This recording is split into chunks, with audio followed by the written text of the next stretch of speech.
नमस्कार दोस्तों, मैं पंकज सर स्वागत करता हूं आपका आपके चैनल सीखने की दुनिया में। आज हम कक्षा 10 के बायोलॉजी का फर्स्ट चैप्टर जैव प्रक्रम स्टार्ट करने वाले हैं। ये हमारा फर्स्ट लेक्चर है। इसके बाद हम कई लेक्चर में इस चैप्टर को कंप्लीट करेंगे।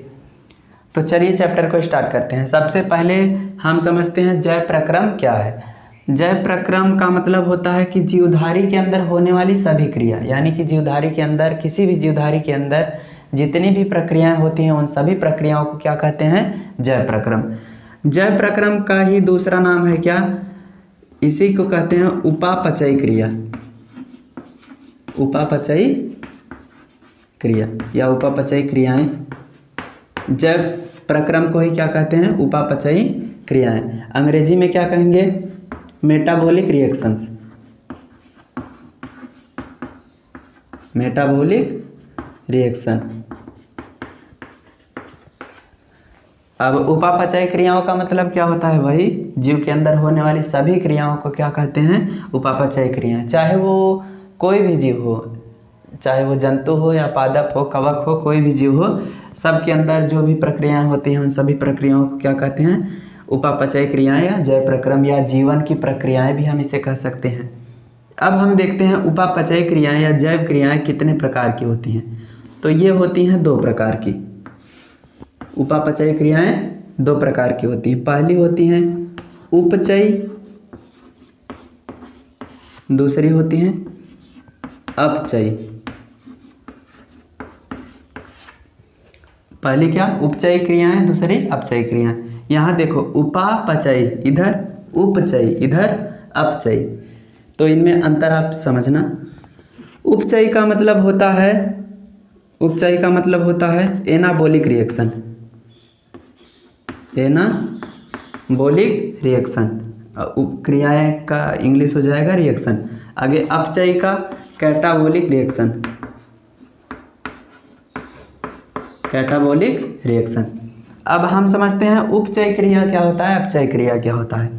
उपचयी का मतलब होता है कि किसी सरल संरचना से जटिल संरचना का निर्माण करना, या कह सकते हैं किसी सरल कार्बनिक यौगिक से जटिल कार्बनिक यौगिक का निर्माण करना। इसका मतलब क्या है?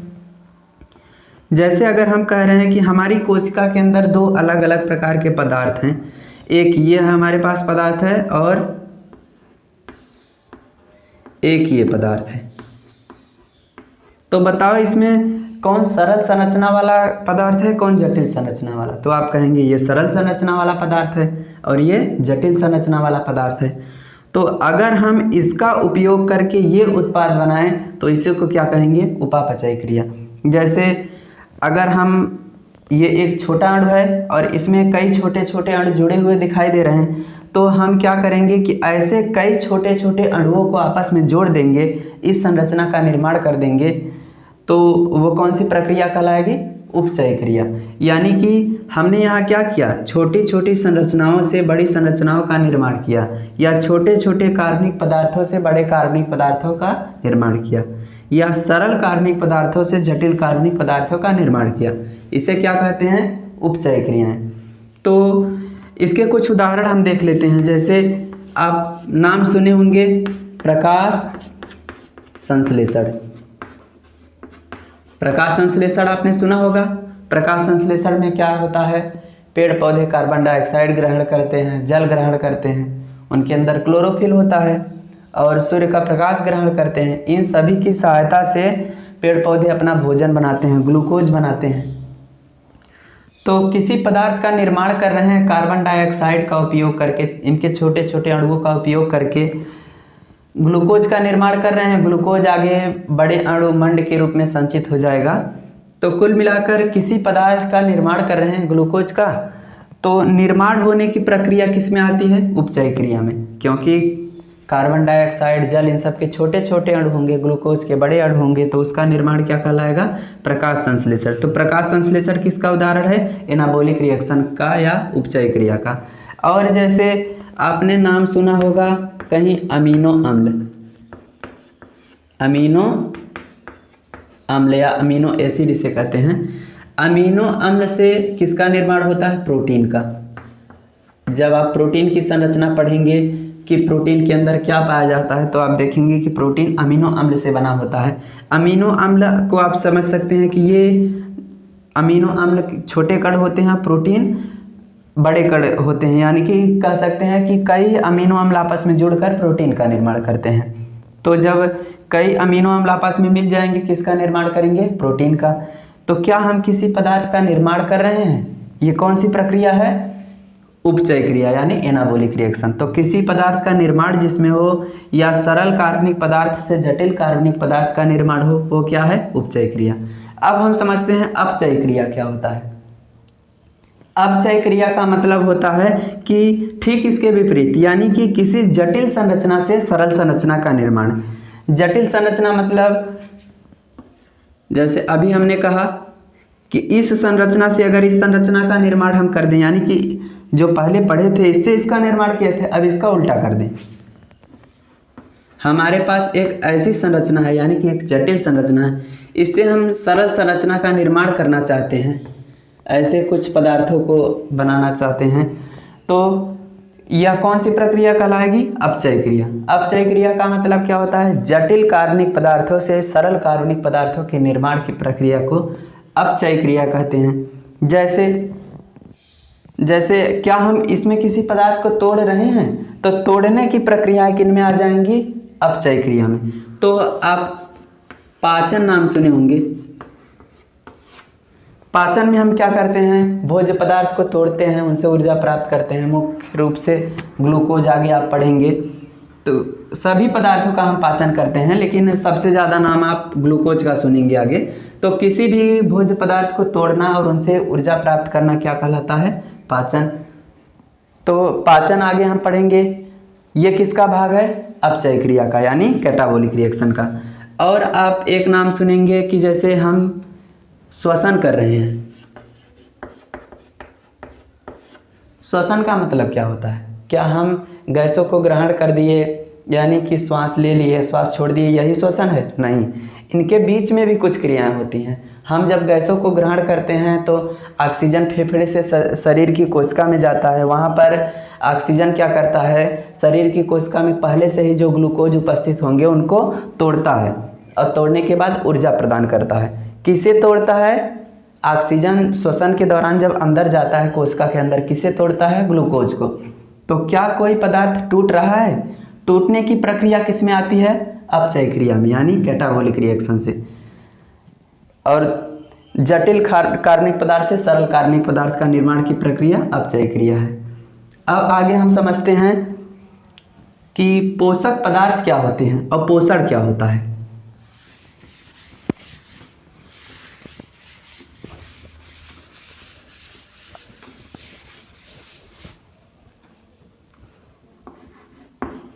अब हम समझते हैं पोषण क्या होता है। पोषण को इंग्लिश में कहते हैं न्यूट्रिशन।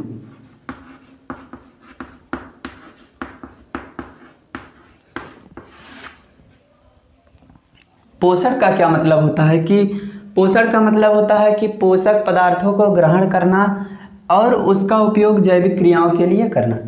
यानी कि जब हम पोषक पदार्थों को ग्रहण करेंगे, जैसे वसा को ग्रहण किए, कार्बोहाइड्रेट को ग्रहण किए, विटामिन को ग्रहण किए, तो इन सभी को ग्रहण करेंगे, शरीर के अंदर हमारे ये सभी पदार्थ जाएंगे। इनका उपयोग हम कहाँ करेंगे? हमारे अंदर, शरीर के अंदर जो भी क्रियाएं हो रही हैं उन सभी क्रियाओं को जैविक क्रियाएं कहते हैं। तो जैविक क्रियाओं में ही तो हम इन सब का उपयोग करेंगे, जो भी पदार्थ ग्रहण किए हैं। तो इसमें क्या कह सकते हैं पोषण में? कि पोषक पदार्थों को ग्रहण करना और जैविक क्रियाओं में उनका उपयोग करना क्या कहलाता है? पोषण। ठीक, या फिर कह सकते हैं पोषक पदार्थों को ग्रहण करना और उसका उपयोग करना, सिंपल भाषा में पोषण कहलाता है। अब पोषक पदार्थ क्या है? पोषक पदार्थ ऐसे पदार्थ जिनसे हमें पोषक पदार्थ क्या है? ऐसे पदार्थ जिनके माध्यम से हम पोषण करें, यानी कि ऐसे पदार्थ जो जैविक क्रियाओं में कार्य किए जाएंगे, उन सभी पदार्थों को क्या कहेंगे? पोषक पदार्थ। तो इन दोनों में अंतर याद रखना। पोषण क्या है? एक प्रक्रिया का नाम है, एक प्रोसेस का नाम है, जबकि पोषक पदार्थ एक पदार्थ है। समझ गए? अब हम समझते हैं कि पोषण का क्या महत्व है। तो पोषण के क्या महत्व हैं, अब हम ये समझते हैं। क्या पोषण का महत्व, तो कुछ पोषक पदार्थ के नाम इधर हम देख लेते हैं। पोषक पदार्थ जैसे आप वसा नाम सुने होंगे, वसा नाम सुने होंगे, कार्बोहाइड्रेट नाम सुने होंगे, कार्बोहाइड्रेट नाम सुने होंगे, और प्रोटीन आपने नाम सुना होगा, विटामिन नाम सुना होगा आपने, और खनिज लवण आपने नाम सुना होगा, खनिज लवण। तो इन सभी का हमारे शरीर में होने वाली क्रियाओं में अलग अलग योगदान होता है। जैसे इधर हम देखते हैं कि वसा का क्या कार्य होता है, तो वसा आवश्यकता पड़ने पर हमें ऊर्जा प्रदान करती है, यानी कि वसा के द्वारा भी हमें ऊर्जा प्राप्त होता है। कार्बोहाइड्रेट का भी कार्य क्या होता है, ऊर्जा प्रदान करना। और प्रोटीन का कार्य क्या होता है, इनके हम केवल एक कार्य बता रहे हैं, इनके अलावा इन सभी के कई कार्य हैं। प्रोटीन का क्या कार्य होता है, तो हमारे अंदर जितनी भी कोशिकाएं नष्ट हो जाती हैं या नई नई कोशिकाओं का निर्माण होता है, तो उन सभी में हमें प्रोटीन की आवश्यकता पड़ती है। जैसे नई कोशिकाओं का निर्माण करेंगे तो उसमें जो भी पदार्थ बनेंगे नई कोशिका में, कोशिका झिल्ली और जीव द्रव्य, उन सब में प्रोटीन की आवश्यकता पड़ेगी। विटामिन क्या करते हैं, विटामिन करते हैं कि जैसे हमें रोगों से सुरक्षा प्रदान करते हैं। आप सुने होंगे विटामिन ए की कमी से कौन सा रोग होता है, रतौंधी, बी की कमी से बेरी, सी की कमी से स्कर्वी। तो अगर विटामिन हमारे अंदर कम हो जाए तो हमें विभिन्न प्रकार के रोग हो जाएंगे। तो इसका मतलब विटामिन क्या करते हैं, रोगों से सुरक्षा प्रदान करते हैं। खनिज लवण में जैसे कैल्शियम, फास्फोरस, सल्फर, ये सभी पदार्थ आएंगे खनिज लवण में।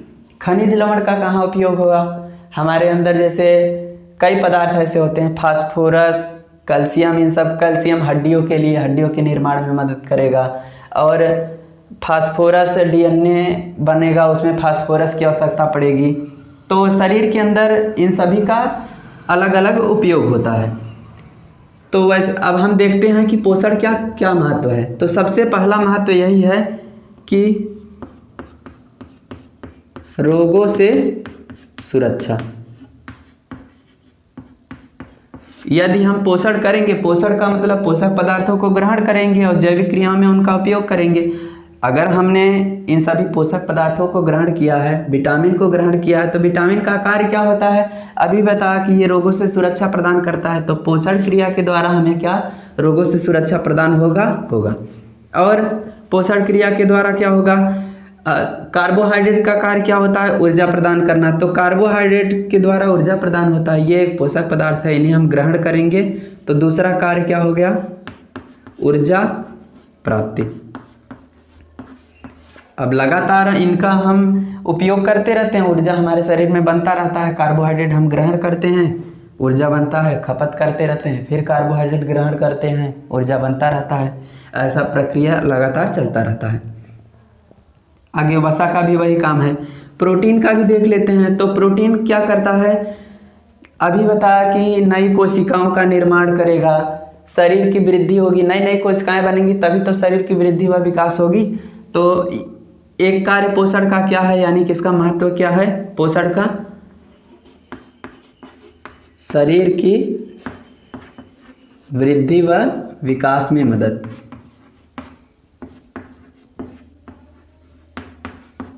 यह भी पोषण का एक महत्व है, यानी पोषक पदार्थों को ग्रहण करने से हमें ये सभी लाभ होते हैं।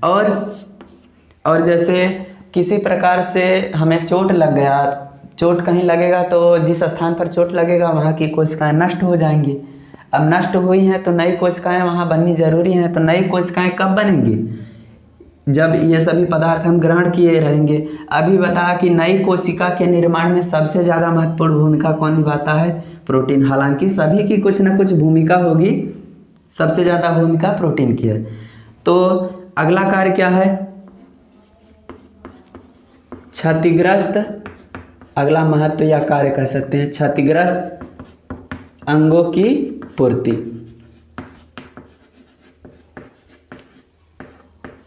क्षतिग्रस्त जो भी अंग होंगे उनको ठीक करने का कार्य करेगा, या क्षतिग्रस्त जो भी कोशिकाएं होंगी नई कोशिकाओं का निर्माण हमें पोषण के द्वारा ही होगा, यानी पोषक पदार्थों को ग्रहण करेंगे तभी ये सभी हमारे अंदर हो पाएगा। चलिए अब इसके आगे हम देखते हैं पोषण के प्रकार।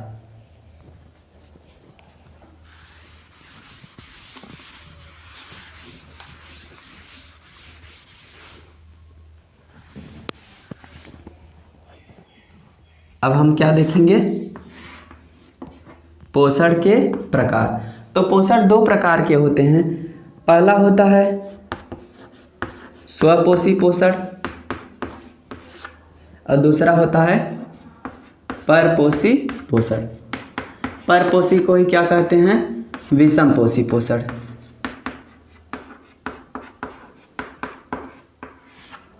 परपोषी या विषमपोषी दोनों एक ही हैं। अब स्वपोषी का मतलब इसे इंग्लिश में कहेंगे ऑटोट्रॉपिक,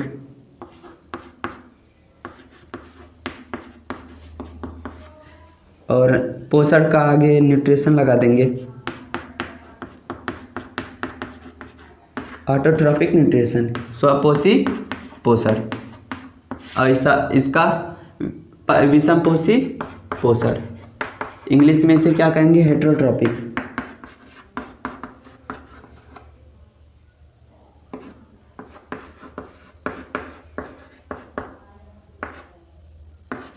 हेटेरोट्रॉपिक न्यूट्रिशन।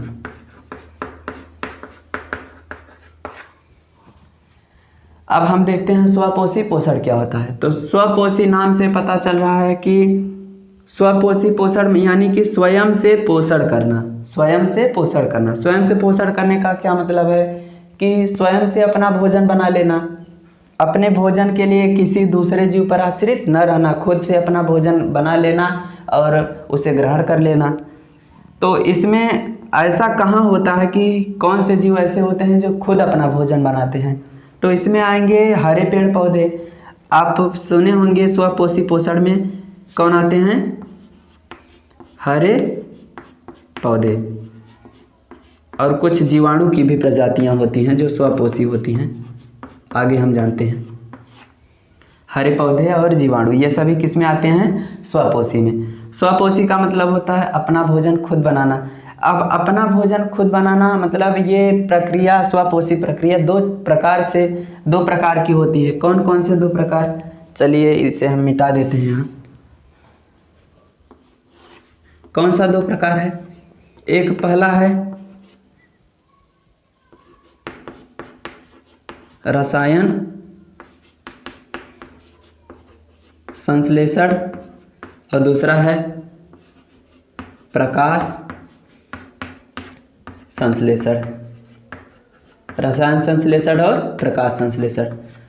अब देखो प्रकाश संश्लेषण पहले हम समझ लेते हैं, फिर रसायन संश्लेषण समझते हैं। प्रकाश संश्लेषण को इंग्लिश में फोटोसिंथेसिस कहते हैं, आगे आएगा।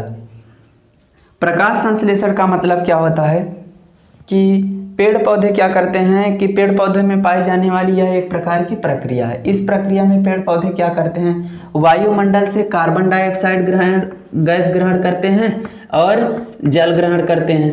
जड़ों के माध्यम से जल ग्रहण करते हैं, वायुमंडल के माध्यम से, वायुमंडल से क्या करेंगे, कार्बन डाइऑक्साइड गैस ग्रहण करेंगे और इनका उपयोग करके पेड़ पौधे अपना भोजन बनाते हैं। कौन सा भोजन, ग्लूकोज। कौन सा भोजन, ग्लूकोज। हालांकि अगर हम ये लिखना चाहें तो पूरा लिख सकते हैं क्रिया। कार्बन डाइऑक्साइड के 6 अणु और जल के 12 अणु लेते हैं, तो कार्बन डाइऑक्साइड और जल को ग्रहण करते हैं, ग्लूकोज बनाते हैं।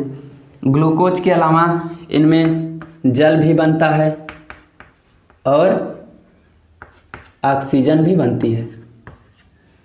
तो ये प्रक्रिया पेड़ पौधों के अंदर पाया जाता है। पेड़ पौधे क्या किए कि कार्बन डाइऑक्साइड को ग्रहण किए, जल को ग्रहण किए, अपना भोजन बना लिए। कहाँ बना लिए, शरीर के अंदर।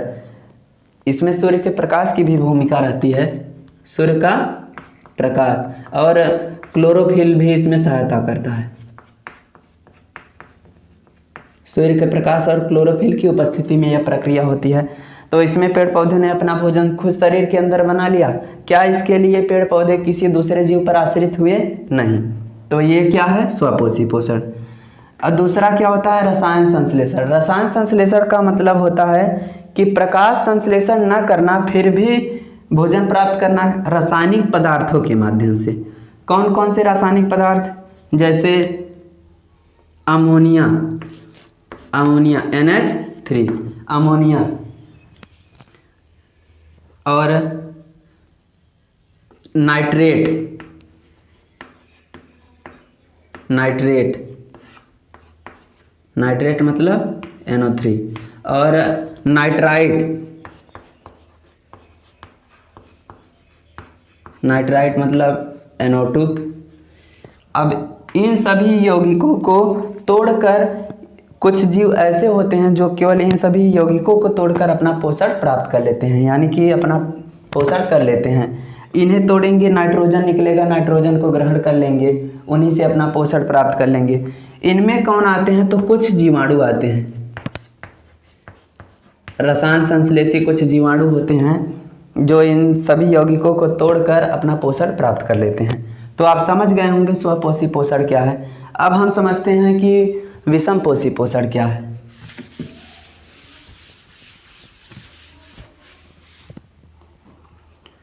तो देखो, विषमपोषी पोषण का मतलब होता है कि इसके उल्टा, इसके विपरीत, जैसे स्वपोषी पोषण में क्या था, ऐसा पोषण जिसमें जीव किसी दूसरे जीव पर आश्रित नहीं रहता, यानी अपना भोजन खुद बनाता है। इसमें क्या होगा कि ऐसा पोषण जिसमें एक जीव किसी दूसरे जीव की सहायता से पोषण प्राप्त करे, यानी कि ऐसा पोषण जिसमें जीव अपना भोजन स्वयं न बनाए, वो क्या कहलाएगा, परपोषी या विषमपोषी पोषण।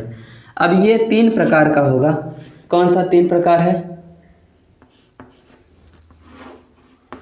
पहला प्रकार है इसका प्राणी समभोजी पोषण, या फिर इसे प्राणी को जंतु कहते हैं, जंतु समपोषण या जंतु समभोजी पोषण भी इसे हम कह सकते हैं।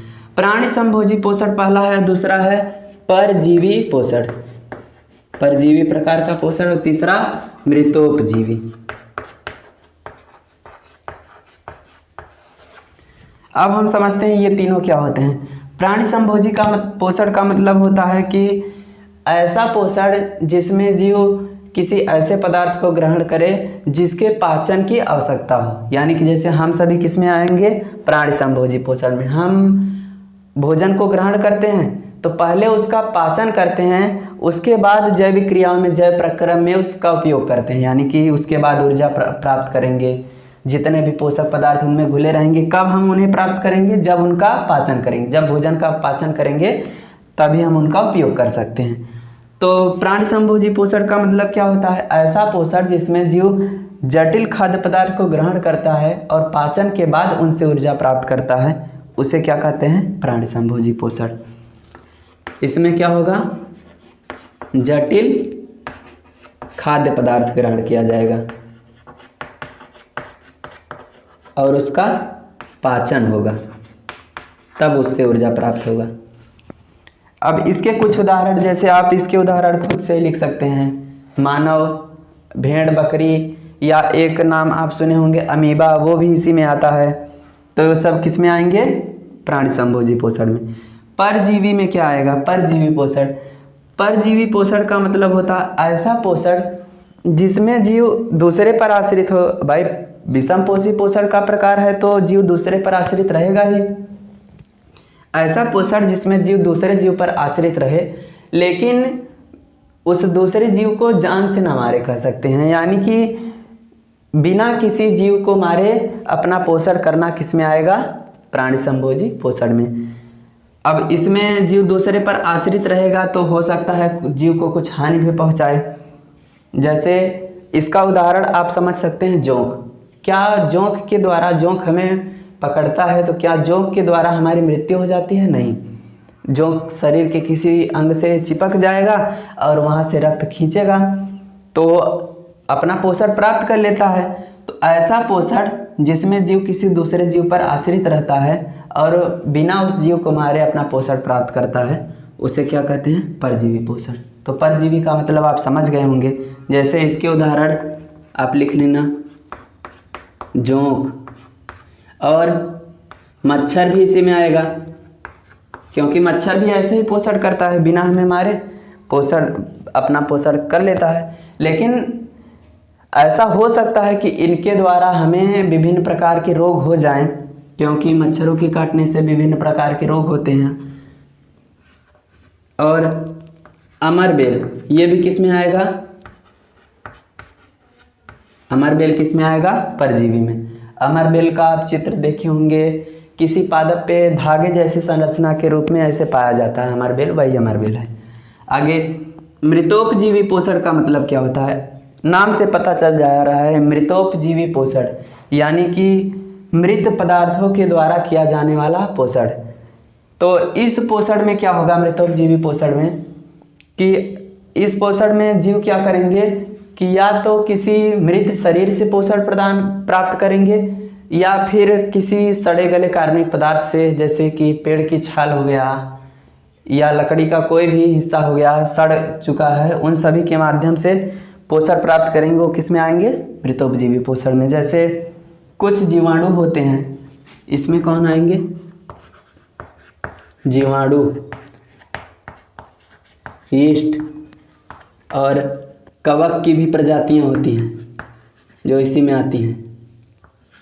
जीवाणु, यीस्ट, कवक, ये सभी किस में आएंगे? मृतोपजीवी। यानी कि ये क्या करेंगे, कोई भी मृत शरीर रहेगा उसके माध्यम, छोटे छोटे कीड़े जो होते हैं किसी मृत जीव पर मरने के बाद लगे होते हैं, वो सब किस में आएंगे? मृतोपजीवी में। कवक, यीस्ट, जीवाणु, ये सभी किस में आएंगे? मृतोपजीवी में। अब आप सोच रहे होंगे कवक हमने यहाँ, जीवाणु हमने यहाँ लिखा है मृतोपजीवी पोषण में, इसके पहले हम स्वपोषी पोषण का जब प्रकार पढ़ा रहे थे तो अभी बताया आपको रसायन संश्लेषी में बताया कि कुछ जीवाणु ऐसे होते हैं जो रासायनिक पदार्थों जैसे नाइट्रेट, नाइट्राइट, इन सबको तोड़कर अपना पोषण प्राप्त कर लेते हैं। तो दोनों में कैसे जीवाणु, स्वपोषी में भी, मृतोपजीवी यानी परपोषी में भी।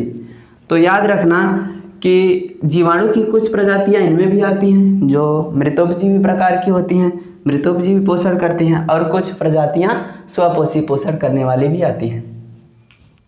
बस आज के लिए इतना ही।